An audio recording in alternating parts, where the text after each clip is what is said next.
vitamina D delante del doctor Rosero me produce una doble satisfacción, porque seguramente vamos a decir algunas cosas duplicadas, pero yo creo que es bueno que entre el doctor Vázquez, el doctor Rosero, yo mismo, les recordemos a ustedes la vida de una grandísima hormona, porque hemos cometido dos errores básicos. La vitamina D ni es una ni es vitamina, es un complejo de sustancias hormonales, en la medida en que una vitamina es algo que uno enferma cuando no ingiere porque no puede secretar, y sin embargo una hormona es un producto que el organismo es capaz de producir, que es capaz de secretar de una manera muy compleja en este caso, porque la vitamina D involucra a la piel, al hígado y al riñón como mínimo. Entonces, ni es una ni es vitamina. Les recuerdo también la invitación que les he hecho antes, y lo paso rapidísimo, para que cursen con nosotros la maestría de climaterio y menopausia con la Universidad de Madrid, 100% en línea, 100% a distancia, con reconocimiento de 60 créditos del Sistema Europeo de Créditos Universitarios y con el aval de la Universidad de Madrid y la Universidad Veracruzana de México, y pronto voy a poder contarles con otros avales en Hispanoamérica. Anyway, a lo que yo he venido a contarles es de dónde viene este boom terrible de la vitamina D. Pues miren, viene de que la ciencia se ha dado cuenta de que esta es una hormona que regula nada menos que el 3% del genoma total de la especie. Más de 950 genes de nuestra especie están regulados por la hormona D. Y eso se ha traducido en la literatura en que los estudios y las publicaciones van creciendo de manera incesante. Si ustedes van viendo, los números van subiendo hasta que justamente el día 3 de junio, que es la última revisión que yo hice, ya pasaban de 100.000 los artículos. Algún amigo mío me dice, mira, es que yo ya a estas alturas de la película ya no leo artículos porque son demasiados para mí, lo único que hago es leer ensayos clínicos. Bueno, pues en los últimos 10 años 3.600 sobre vitamina D. No, paso, solo leo metaanálisis ya, pues 1.500 desde 2015, solo para la vitamina D. 630 metaanálisis desde 2020, 447 de 2021. Si ustedes revisan la literatura internacional y le aplican colecalciferol o calcifediol, que son las dos formas básicas porque dejaremos el calcitriol como molécula biológicamente activa para los nefrólogos, en la pléyade de publicaciones de ensayos clínicos y de metaanálisis es creciente en los últimos 50 años. Esto es absolutamente imparable. Miren, esta es una publicación del Servicio de Publicaciones Científicas del Servicio Vasco de Salud, en el que están resumidas todas las formas de vitamina D, desde el 7 de hidrocolesterol, desde el ergocalciferol de origen vegetal al colecalciferol de origen animal, que son la base argumental para que se hidroxile en el hígado, la primera forma, que es la 25-hidroxivitamina D, que es lo que medimos en sangre y que también podemos administrar en forma de calcidiol o calcifediol. Recientemente está llegando a Centroamérica y a todos los países hispanoamericanos de la mano de una multinacional vasca, para después dejar el calcitriol, que es la forma biológicamente activa para los nefrólogos, porque eso tiene que ver con la enfermedad renal crónica. Realmente es tan útil como nos decían, y entonces aparecen, por ejemplo, el estudio Vital, que fue hecho sobre 20 y tantas mil personas, población sana teóricamente, a la que le dieron vitamina D o placebo y se dieron cuenta que 1 no reducía el riesgo cardiovascular, 2 no reducía las neoplasias, 3 no reducía la mortalidad. Terrible, se nos ha desinflado el globo ya. Y Bo Abrahamsen, mi buen amigo Bo Abrahamsen, el editor y el responsable de la cohorte danesa de pacientes en seguimiento de osteoporosis, recoge los últimos ensayos clínicos que se han hecho sobre vitamina D, el Vita, el Vital, el D-Health, y se da cuenta que con números extraordinariamente elevados, las N son realmente muchas, dice, es que fuera de los grupos de riesgo no hay beneficio de la hormona D. Anda, claro. Las hormonas tiroideas son magníficas, pero el doctor Rosero no le administra jamás levotiroxina a una paciente que tiene una TSH de 2,5. ¿Por qué? Porque ya tiene su tiroides funcionante. Solo los ginecólogos somos un poco osados y aquellas que están por encima de 2,5 y quieren quedarse embarazadas, le damos levotiroxina, aunque solo tengan 5, para bajarla a 2,5, a por debajo de 2,5, porque eso incrementa el cociente intelectual de los neonatos, y eso lo discutimos el doctor Rosero cuando quiera. Claro, ¿qué es lo que sucede? Que con el estudio Vital, fíjense, curiosamente no habían testado a toda la población antes de darles vitamina D. Y curiosamente tampoco se dieron cuenta que había que igualar las dosis en función del índice de masa corporal y del tejido adiposo, que secuestra la vitamina D porque es una hormona liposoluble. Y se dieron cuenta que al 12,7% de los pacientes que tenían menos de 20 nanogramos por mililitro de 25-hidroxivitamina D, a esos, curiosamente, sí se les reducía la mortalidad, sí reducía el riesgo neoplásico y sí reducía la enfermedad cardiovascular. Ah, claro, es que el que no sabe lo que busca está condenado a no poder interpretar lo que encuentra. Y por eso no nos podemos fiar de las apariencias, porque nosotros en España, dieta mediterránea, sol y la Madonna, todo lo que ustedes quieran, entre las pacientes con osteoporosis, nada menos que 7 de cada 10 no tienen vitamina D suficiente y están tratadas de osteoporosis. Y toda la dieta que ustedes quieran, ya. Y nos hemos ido un poco más lejos y hemos testado la población más sana que podemos testar, que son estudiantes de cuarto de medicina de las Islas Canarias, la única región de Europa que tiene clima subtropical. Y fíjense, el 80% no llegaban a superar los 30 nanogramos por mililitro. Y la cifra media de entre estudiantes de cuarto y quinto de medicina era 17,9 de vitamina D. Les recuerdo que las Canarias tienen clima subtropical. Y hoy ya sabemos que la vitamina D se correlaciona directamente con sus niveles de PTH intacta, que es la hormona más hipercalcemiante, la que más roba calcio de los huesos. Y sabemos que la PTH, la vitamina D y los marcadores de resorción y de formación ósea están sujetos a modificaciones estacionales en los países en los que hay modificaciones estacionales, porque aquí tienen ustedes verano todo el tiempo. En Colombia, el 67% de las mujeres mayores de 50 años tienen déficit de vitamina D. En Colombia, en Ecuador es el 72%. Allí no tienen estaciones, tienen sol o sol o sol, todo el rato. De tal manera que la acumulación de riesgos produce un daño de la masa ósea en las mujeres en edad madura. ¿Qué quiere esto decir? Algunos dicen, es que por encima de un determinado umbral no tiene beneficios. Claro, ni administrarle hormonas tiroideas. Usted no le da estatinas al sujeto que tiene 160 de colesterol y unas LDL de 68, no se le dan estatinas, pero son muy buenas. Y por eso viene la diferencia en la consideración de cuáles son los niveles normales. ¿Qué consideramos? ¿Población estándar, población normal o consideramos personas con déficit o con insuficiencia? Yo estoy más en la parte de abajo, en aquellos que consideran que como un nutriente umbral, en función de qué queremos conseguir, debemos llevar los niveles de vitamina D uno u otro, porque no nos olvidemos, el 88% de la población mundial tiene menos de 30 nanogramos por mililitro. El lugar del mundo donde menores son los niveles de vitamina D es en Oriente Medio, donde por razones culturales o religiosas en las que no quiero entrar, me encantaría, pero no voy a hacerlo, la gente va cubierta de arriba abajo. Dicen que voluntariamente, sí, pero a las mujeres que no lo hacen les rebanan la cabeza. Bueno, vamos a dejarlo. Hay montones de grupos de riesgo fuera del Islam para tener déficit de vitamina D. Están recogidos en la literatura y nosotros en el consenso español los agrupamos y ya incluimos pacientes que están en embarazo, durante la lactancia, pacientes infértiles, que es lo que nos atañe a los ginecólogos.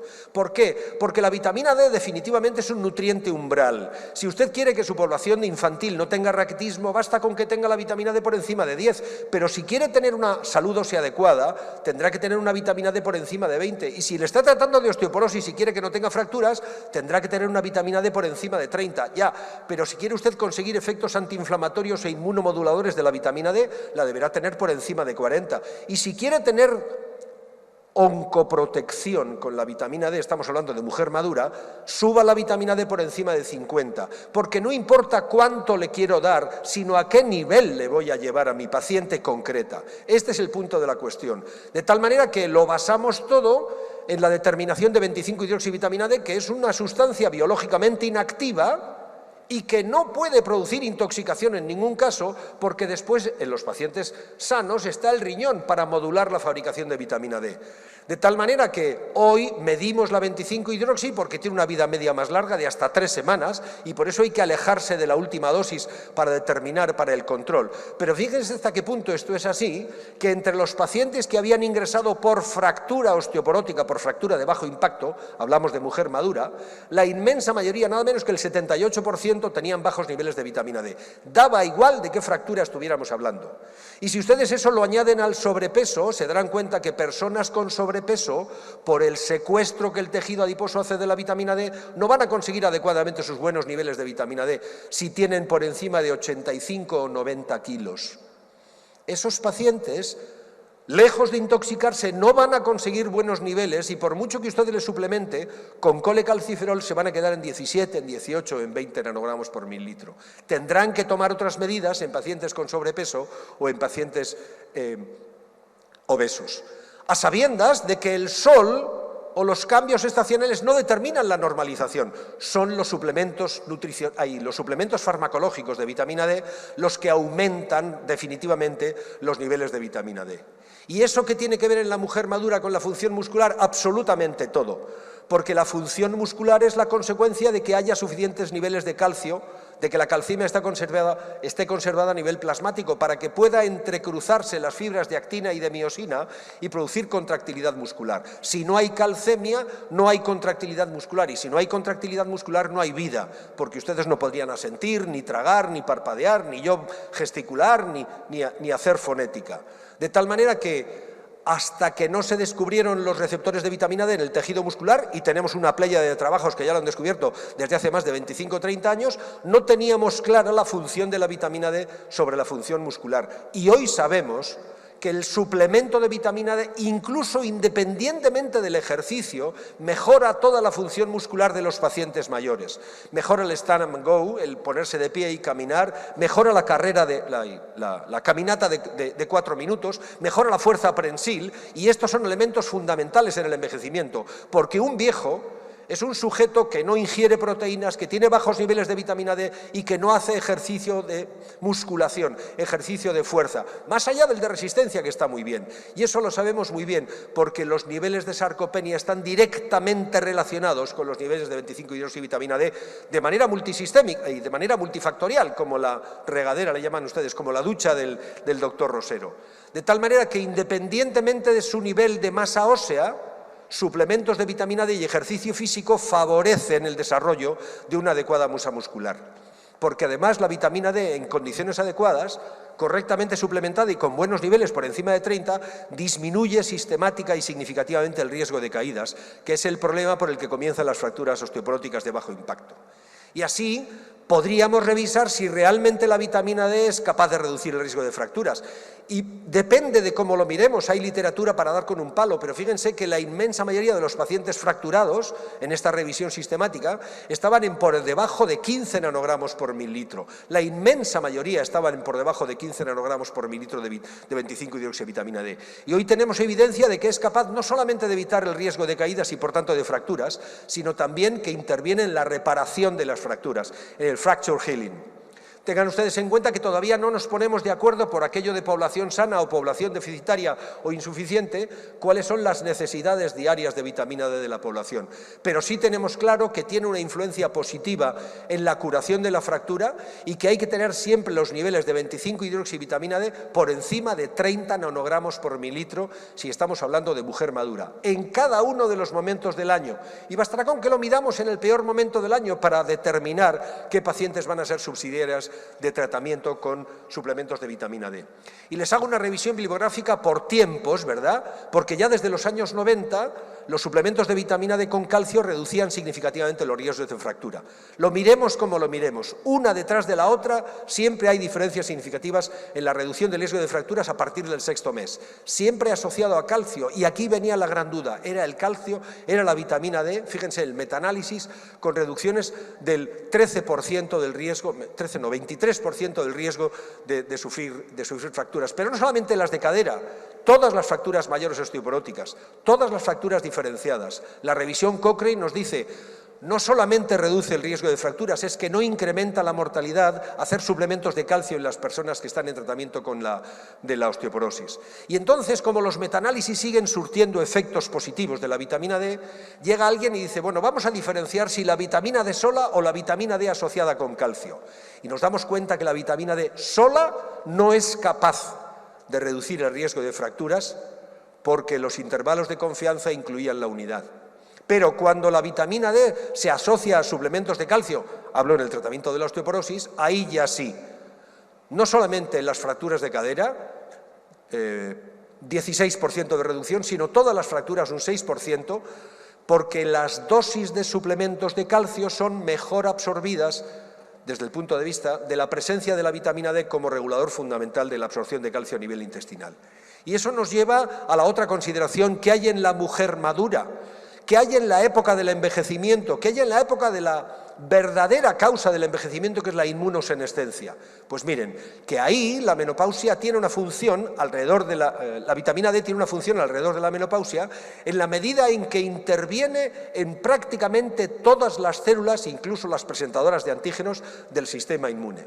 La deficiencia de vitamina D puede incluso desencadenar, no ser la causa, pero puede desencadenar una enfermedad reumática. Y hoy sabemos que por muy diferentes razones, los pacientes con artritis reumatoide, los pacientes con lupus eritematoso, por la deficiencia de irradiación solar, por la sensibilidad cutánea, tienen un déficit importante de vitamina D que predispone a un agravamiento de esas enfermedades. Y hoy sabemos que las funciones no clásicas, el capítulo al que se refería el doctor Vázquez, tiene que ver con el estímulo que la vitamina D hace a nivel nuclear para transcribir determinadas proteínas que favorecen la acción de todas las células del sistema inmune, absolutamente todas. No es gratuito que haya receptores para la vitamina D en las 4 células más importantes del sistema inmune. Eso significa que son capaces de actuar sobre el bucle de las interleuquinas y producir acciones antiinflamatorias. Era muy conocido que las personas que tenían niveles de vitamina D adecuados tenían menos infecciones virales, menos infecciones respiratorias y menos COVID. Pero es que ahora sabemos además que son capaces de revertir la producción de especies reactivas de oxígeno, que son la base del envejecimiento. De tal manera que la vitamina D, durante el climaterio, tiene una función que trasciende la inmunomodulación desde el punto de vista infeccioso y va incluso a favorecer las acciones antioncogénicas. Hay evidencia de que cuando la vitamina D está en niveles adecuados tenemos acciones suficientemente importantes como por ejemplo la reducción de la diferenciación celular, ahí lo tienen, o la modulación de la inflamación por sus acciones antiinflamatorias, con todos los mediadores locales que están descritos en la diapositiva, porque además estimulan la apoptosis de células cancerosas, porque además reducen la proliferación celular, y eso significa reducción del tamaño tumoral, porque además son capaces de reducir la invasión metastásica y favorecen la reducción de la angiogénesis, que es la base en función de la cual los tumores crecen agolpadamente. De tal manera que estos autores hablan de un ejército modulado por la vitamina D que mantiene a raya los múltiples cánceres que se originan como defecto de la inmunomodulación de los pacientes que en inmunosenescencia van cumpliendo años, porque no nos olvidemos que la mayoría de los cánceres se acumulan por encima de los 50, 55 o 60 años. De tal manera que tenemos evidencia epidemiológica de que la vitamina D está relacionada con cánceres hormonodependientes, claro, porque es una hormona esteroidea, como el cáncer de próstata, el cáncer de colon o el cáncer de mama. Y desde ese punto de vista, aludiendo al cáncer de mama en la mujer madura, sabemos que hay mecanismos de funcionamiento perfectamente precisos alrededor de la proteína Pre53, que es la responsable de la salvaguarda de que las células normales no se hagan células cancerosas, que están mediados por la vitamina D. Y hay hasta 7 mecanismos distintos que producen acciones antioncogénicas como consecuencia de los niveles de vitamina D adecuados a lo largo de una vida. Pero no solamente eso, también tenemos ya supuestas evidencias que ponen en marcha que los tratamientos con vitamina D pueden favorecer, pueden sobreañadirse a los tratamientos antioncogénicos que utilizan los oncólogos en inmunoterapia, porque hay suficientes niveles sobre el cáncer de colon, sobre el cáncer de próstata y sobre el cáncer de mama, de momento, hay otros 20 y tantos, ¿verdad?, que correlacionan los niveles de 25-hidroxivitamina D con los resultados de los tratamientos. Fíjense, solamente para el cáncer de mama, estos sujetos recogieron retrospectivamente 5.038 casos de cáncer de mama y los correlacionaron con los niveles de vitamina D. Y cuando los niveles de vitamina D, síganme, están por encima de 60, prácticamente no hay cáncer de mama. El 82% de reducción del riesgo entre las mujeres que tenían más de 60 nanogramos por mililitro respecto de las que tenían menos de 20. ¿Esto significa, doctor Neiro, que si le doy vitamina D a mi paciente no va a tener cáncer de mama? No. Eso es un estudio prospectivo que todavía no se ha hecho y no se va a hacer, porque recuerden que los estudios para cáncer de mama necesitan más de 8 años. Es el tiempo que tarda una célula desde la normalidad hasta la aparición de un tumor clínicamente palpable en desarrollarse, 8 años.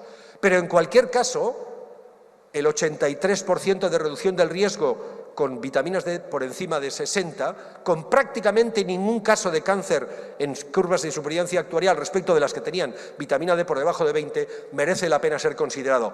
Con regresiones lineales, prácticamente una regresión, fíjense, con 5.038 casos, con una recta de regresión que establece los niveles de vitamina D en por encima de 45-50 para la protección del cáncer de mama.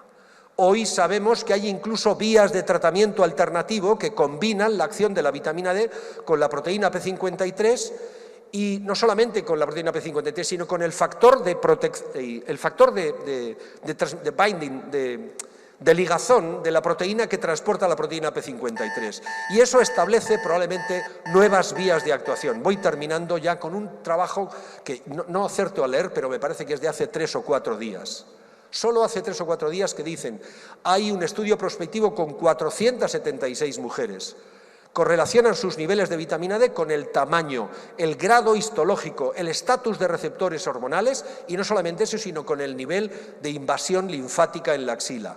Todo relacionado con la vitamina D. Y esto es de anteayer. Niveles insuficientes de vitamina D correlacionan con mayor gravedad del cáncer de mama una vez establecido.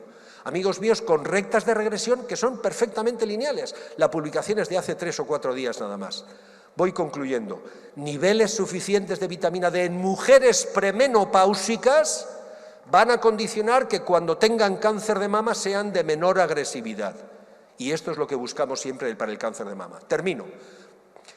Estábamos hablando de mujer madura y estábamos hablando de hormona D. Ya, pero es que la hormona D interviene en mujeres antes de que nazcan. No es una enfermedad pediátrica de actualización geriátrica, es una enfermedad gestacional porque los niveles de vitamina D de la madre intervienen en el peso del nacimiento, intervienen en la masa ósea del niño a los 25 o 30 años, porque a lo largo de la vida la hormona D va cambiando su forma de actuar y va interactuando con otros sistemas orgánicos. Recuerden, nutriente umbral, no importa cuánto den, sino a qué nivel quieren ustedes llevar a su paciente. Les dejo las conclusiones como forma de resumen de lo que he contado, para que no me pase ni un minuto más, porque luego el doctor Temo de Celis me monta bronca y con razón. Recuerden, solo se diagnostica aquello en lo que uno piensa. Si uno piensa que por vivir en la República Dominicana o en Colombia el sol va a hacerlo de todo, están ustedes equivocados. La locura es esperar resultados distintos mientras nos obstinamos en hacer las mismas cosas todos los días. Cambiemos, open mind, cambiemos nuestra forma de trabajar, sobre todo considerando que la vitamina D y la mujer madura son conceptos que deben ir siempre de la mano, de la misma manera que ustedes testan siempre la TSH por encima de los 50 años. Nada más, muchas gracias por su atención.